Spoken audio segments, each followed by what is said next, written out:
Well, I'll be!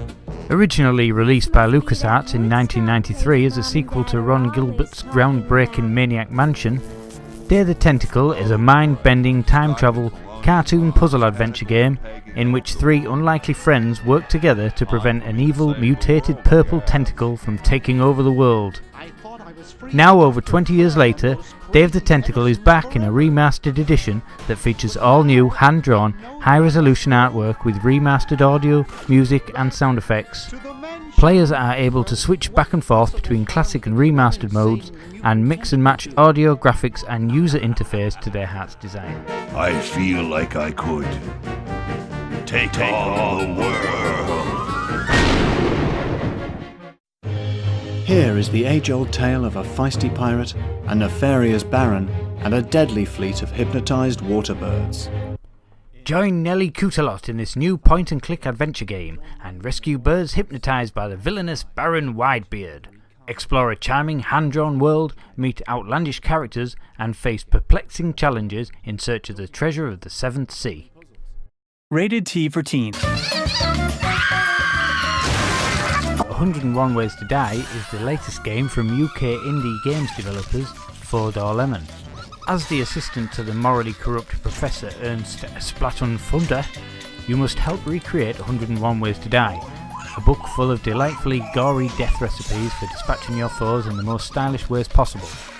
With an arsenal of deadly tools at your disposal, find the most violent and brutal ways to maim, slice, burn, explode, rip and impale the lab-created creatures known as splats. Don't let them escape.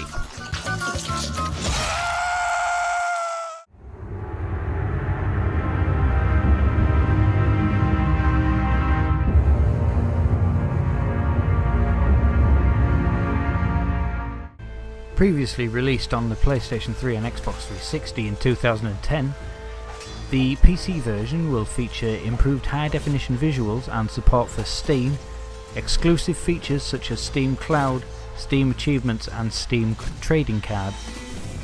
Way of the Samurai 3 will put players in the control of a master samurai during the Sengoku era of Japan, as you attempt to bring balance and order to the great nation.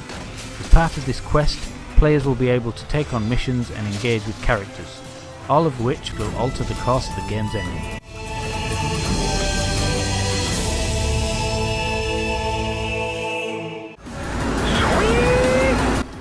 Trackmania Turbo was originally due to launch last year, but it was delayed after playtesting and feedback suggested it need more time being tuned in the pits.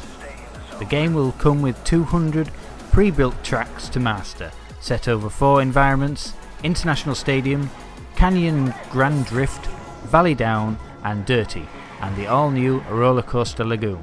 You can then construct new tracks to test yourself and others using the game's track builder tool. Similar to previous games, the game moves at a very high pace with a high focus on stunts. The game's developer said that they wanted Trackmania Turbo to be an arcade game. Various modes are set to appear in the game, including the campaign and a mode called Double Driver, which is a cooperative multiplayer mode in which 2 players are controlling the same car. Trackmania Turbo will also have a split-screen multiplayer mode for up to 4 players, which makes it the first racing game with such gameplay for the consoles. Amanita Design cut its teeth making point-and-click adventure games within the first 2 Samorost titles before the Czech developer made a name for itself with Machinarium in 2009. Once again, you play as the little space gnome who does not speak and communicates with the world solely by gestures and strange sounds.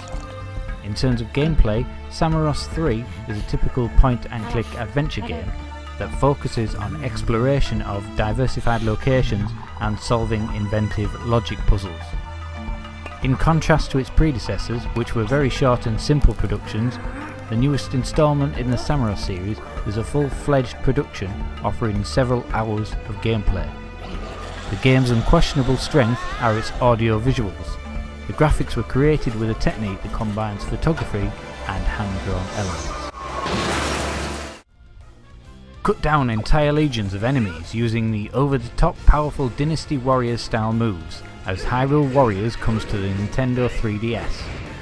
In the portable version, experience new story elements and playable characters from The Legend of Zelda The Wind Waker game, such as Tetra, King of Hyrule and more.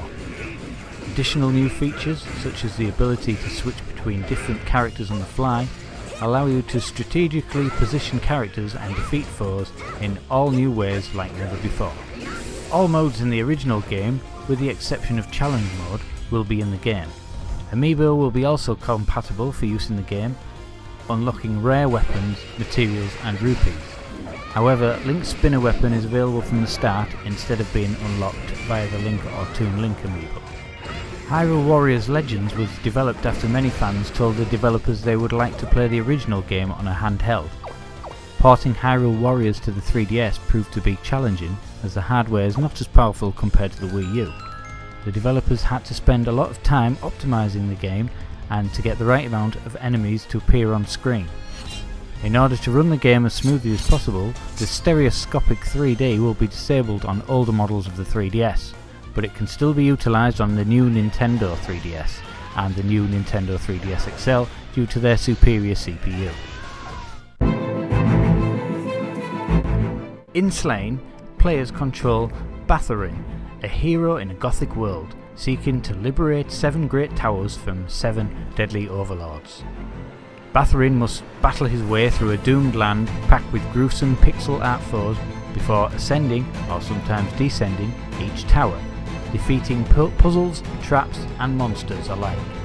At the heart of each tower, he must confront a mighty overlord. Defeat it and Bathorin's quest continues. Fail and you'll die gruesomely, mauled by werewolves, disintegrated by floating monstrosities, squashed by great weights or torn apart by hidden blades. Slain is affectionately inspired by games such as Ghosts and Goblins, Altered Beast, Shadow of the Beast and Golden Axe.